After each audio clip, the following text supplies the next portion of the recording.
All right, hey everyone.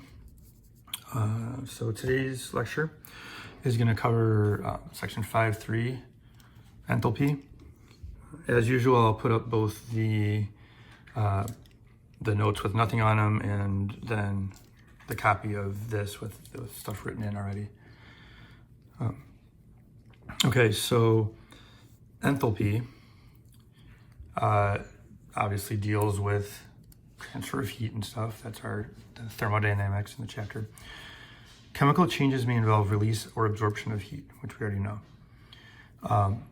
Many also involve work done on or by the system, which we've also been talking about already. Mechanical work done by a system involving expanding gases is called pressure volume work, or PV work. So here, this is the equation. Work equals negative P delta V. Okay, so it's work equals negative pressure times the change in volume.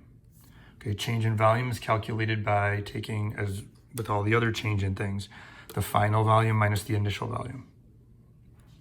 Okay. Heat transfer between the system and surroundings during a chemical reaction is called enthalpy. Enthalpy is designated by a variable H. Enthalpy is often referred to as heat content.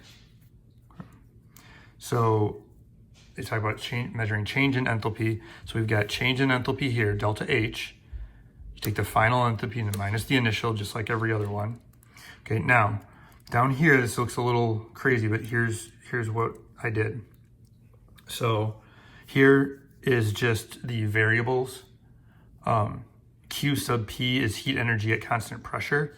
Q sub V is heat energy at constant volume. Okay. Then, so they give us these equations here. And what I did over here, this is actually sort of like two equations, like delta H is equal to H final minus H initial, which is also equal to delta E plus P delta V. Okay, so what I did over here is I just separated these equations into two different ones. Like I did the delta H equals H final minus H initial, and then I did delta H equals delta E plus P delta V. All right. And then this one right here, delta H equals delta E plus P delta V, which I already have here, right? And then all they're doing is substituting. So if you look, like, we've got Q sub P, right? The heat energy at constant pressure and work. So all it's done is take this equation right here, this delta E equation that we've already used, delta E equals Q plus W, and it's just substituting it for the delta E. Okay. So we're just substituting, and I should highlight that so you can see where that came from. This comes from this, okay? And all we did, and then that's what they're showing down here, but I'm showing it to you kind of in vertical steps here. So just substitute this for the delta E, all right? And then we substitute the work for the P delta V. Okay, because, let's see here, I've got another highlighter. This part right here, okay, work equals negative P delta V, and then all you basically do is swap, it put the negative on the other side, so it's P delta V equals negative W, and then all it did was substitute that right here. So basically they're just taking these equations and substituting in for them. So once you simplify that, Q sub P plus W minus W, you end up with delta H equals Q sub P. Delta H is the enthalpy change, is the heat energy at constant pressure, which makes sense. okay? Since enthalpy is the heat transferred, it makes sense that it would be equal to the heat energy at the constant pressure. And it says for most reactions, P delta V is small. Therefore, delta H equals delta E. So if you look back at, let's see, here we go, this, delta H equals delta E plus P delta V, this part right here. Most times the work done is actually really small, so the delta H is equal to the delta E. Change in enthalpy is equal to the change in energy a lot of times. Okay. Heat transferred from surroundings to the system has a positive enthalpy. This is almost exactly like the delta E's. If you get heat coming into the system, your delta H is positive. If you get heat leaving the system, going into the surroundings, the delta H is negative. Okay. Enthalpy is a state function, meaning it does not matter how it got from point A to point B. It just matters the change in, the overall change. Okay? All right. So I'm going to go to some sample exercises from the book that I printed out. I've typed up and printed out here. Sample exercise 5.3 on page 176 says, indicate the sign of the enthalpy change, delta H, in each of the following processes carried out under atmospheric pressure, and indicate whether the process is endothermic or exothermic. So an ice cube melts, all right? So our delta H, remember delta H is the change in enthalpy, the heat transferred. So if an ice cube melts, what is happening to the system, the ice cube?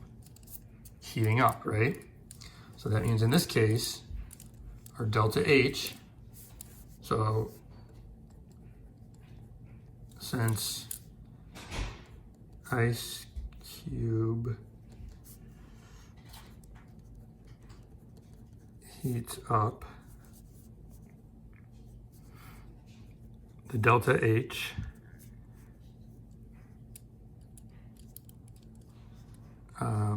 is going to be greater than 0. Positive.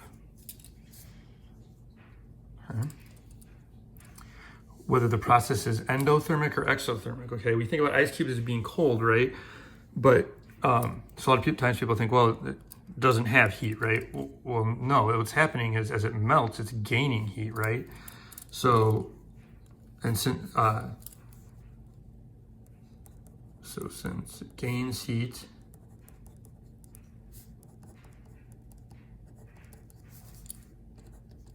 as it melts,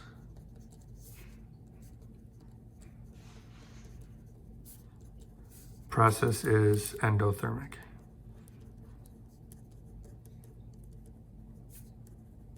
Okay, good. Hopefully that makes sense. Part B. 1 gram of butane, C4H10, is combusted in sufficient oxygen to give complete combustion to CO2 and H2O. All right, so in this case, it's a combustion reaction, right? So,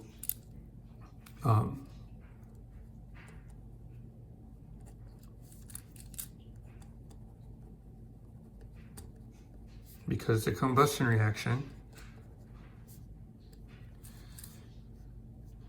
it releases heat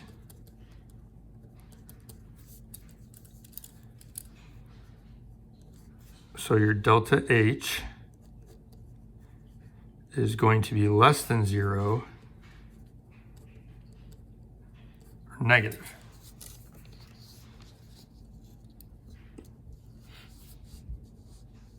Okay, and let's see, endothermic or exothermic. So this obviously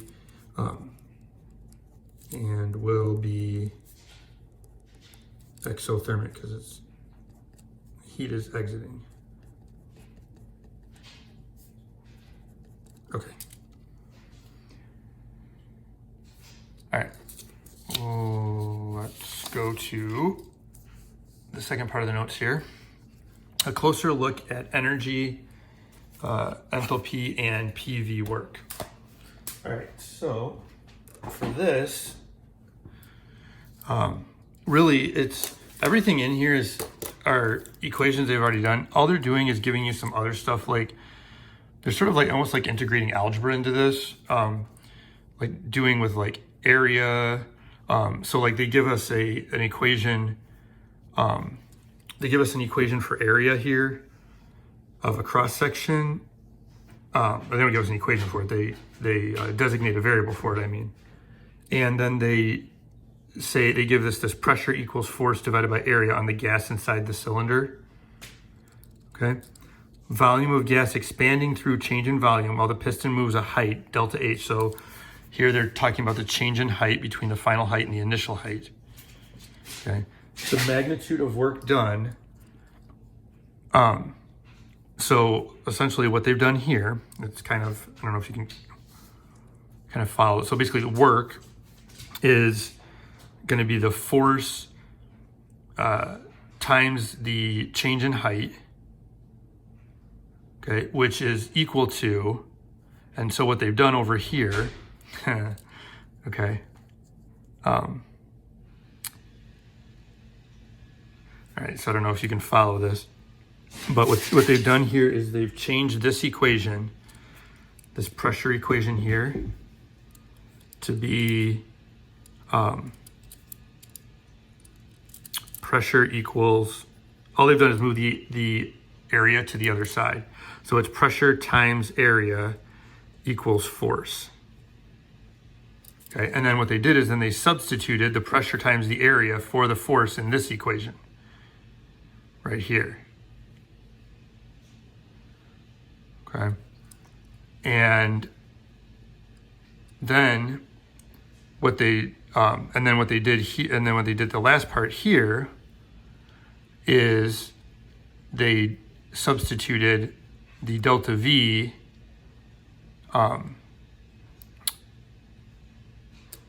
for the delta H times the area. Okay.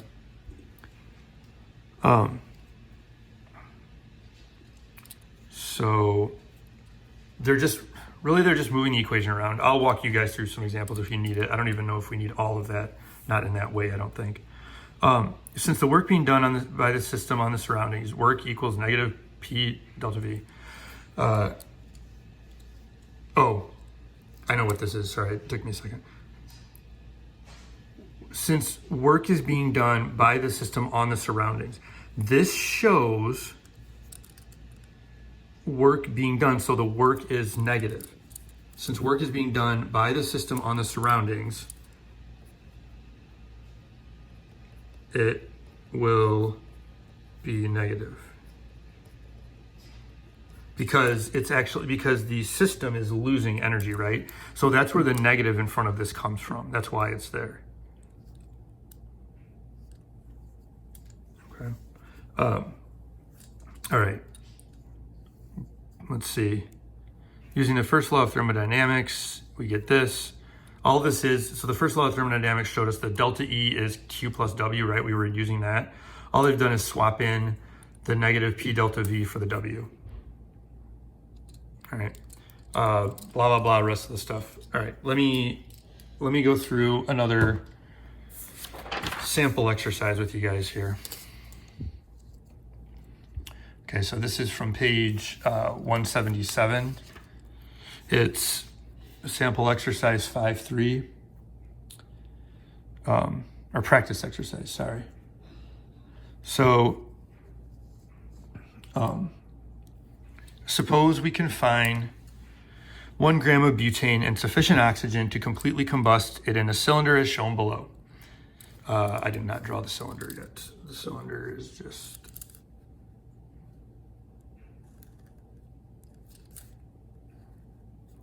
It's on the page before in your book, but essentially it just looks like kind of like that other cylinder that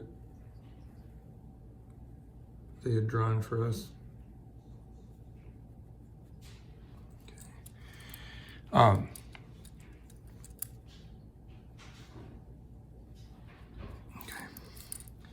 And then this thing here, this here is like a piston disc sort of. Okay. All right. The cylinder is completely insulating, so no heat can escape the surroundings. A spark initiates combustion of the butane. So you've got butane in here.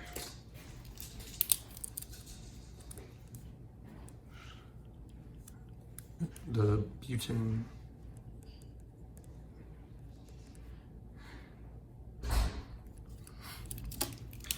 And essentially what you're doing is combusting it, right? If we use this apparatus to measure the enthalpy change in the reaction, would the piston rise, fall, or stay the same? Okay. So, so basically what happens, right, is this piston wants to maintain a constant pressure, right? So piston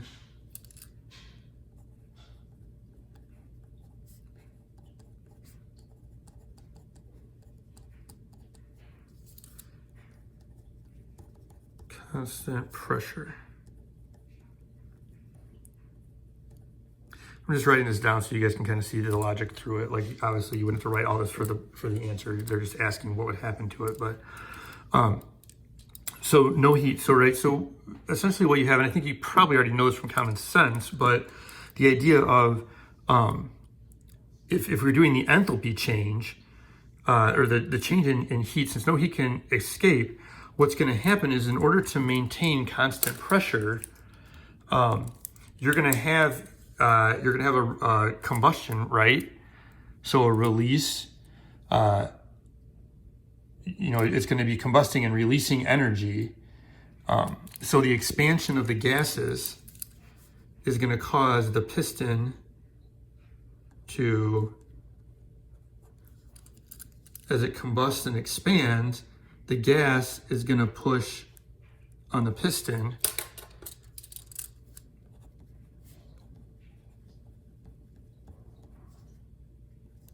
Since there's nowhere else for it to go,